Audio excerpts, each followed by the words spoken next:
Just as I am. At the start of chapter 15, the Pharisees and scribes were grumbling about the fact that Jesus received sinners, tax collectors, and ate with them. Jesus responded with the parable of the lost sheep and then the lost coin. In introducing the parables, Jesus asked, "Which one of you, if he lost one, would not use efforts to find the lost possession?" In these stories, Jesus was not describing God's response to lost trinkets, rather the Pharisees' response. The Pharisees were lovers of money, so it's not hard to see their zeal for searching, even leaving 99 to recover one lost possession.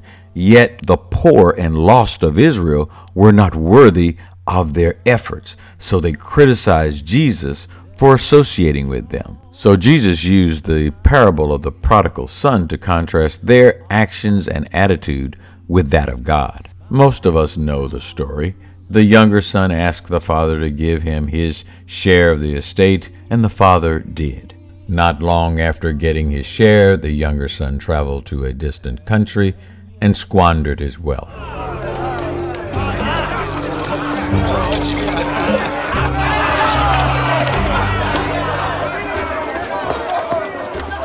A severe famine plagued the land that he had gone to, and the younger son found himself in need, so he hired himself out feeding swine. He was so hungry that he wanted to eat the pods that the pigs were eating, but no one would give him anything. When he came to his senses, he realized that his father's hired men were in a better state than he was. He decided to return home, admit his mistakes, admit that he was not worthy to be his father's son, and seek to be a hired man. The son was still a long way off, and his father saw him and was filled with compassion, and he ran to his son and threw his arms around him and kissed him. The son admitted his mistake, admitted that he was not worthy to be his father's son, but the father said to his servant, "Bring the best robe for him.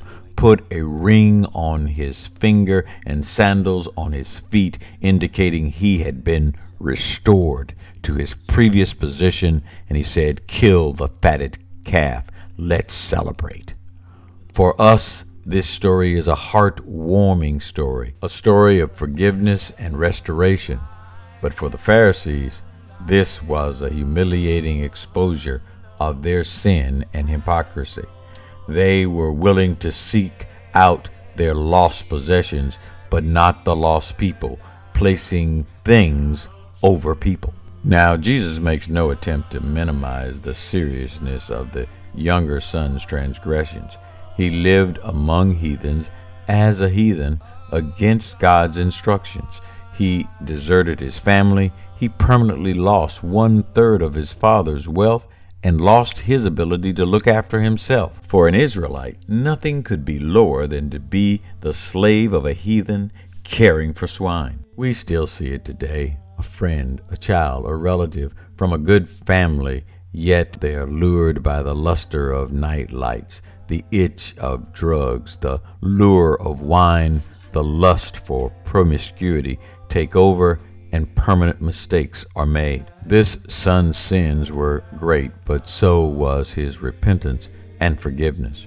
Repentance then and now begins with clear eyes, seeing one's actions as sinful, first in the sight of God and then in the sight of man. Thus the son's words to his father, "I have sinned against heaven and in your sight," are very appropriate. Son said unto him, "Father, I have sinned against heaven and in thy sight, and am no more worthy to be called thy son."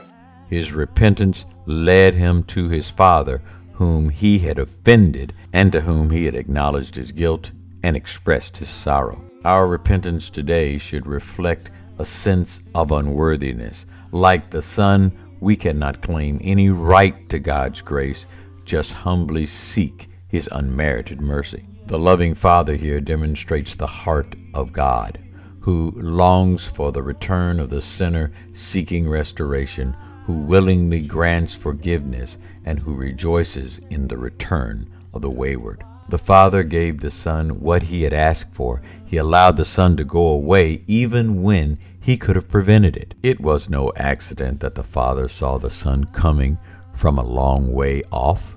The Father yearned for his Son's return and ran to meet his Son. He did not force the Son to grovel. He didn't even allow the Son to finish his confession. The Father quickly restored the Son to his position as Son.